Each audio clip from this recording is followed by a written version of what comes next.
நீங்க என்ன சொல்றீங்க? எல்லாருமே இந்த ஆலமரத்தடியில படுத்து தூங்குறாங்க. ஆலமரத்தடியில படுத்து ஏன் சார்? ஒரு கிட்டத்தட்ட ஒரு 15 கார்ப்பரேட் நிறுவனங்களுக்கு பல லட்சம் கோடி வேவா பண்ணீங்களா? அவங்க எல்லாம் ஏசி ரூம்ல தூங்கலீங்களா? பல லட்சம் கோடி வேவா பண்ணிருக்கீங்க. 1 2 இல்ல.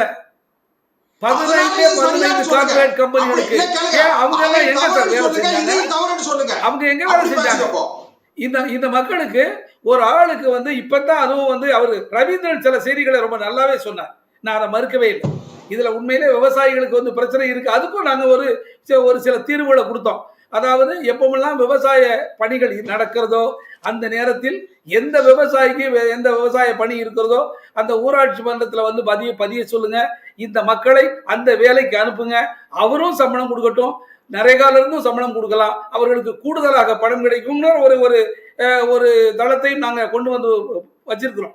இப்படி நடைமுறை சிக்கல்களை மாற்ற வேண்டுமே தவிர அங்க இருக்க ஒரு டிப்டி பிடிஓ காசு வாங்கிட்டாரு, ஒரு பிடிஓ காசு வாங்கிட்டாரு, பணித்தள பொறுப்பாளர் காசு வாங்கிட்டு இது என்ன மாதிரியான ஒரு விவாதம் நம்ம நடத்துறோம்? ஒரு திட்டம், ஒரு சட்டம் அது. இந்த திட்டத்தில் நீங்கள் வந்து இணைய வேண்டும் என்று சொன்னால் தூத்துக்குடி செல்வமும் இணையலாம், நானும் இணையலாம்.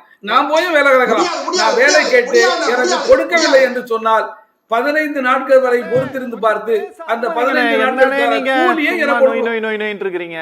என்ன புரிஞ்சுதுங்களா?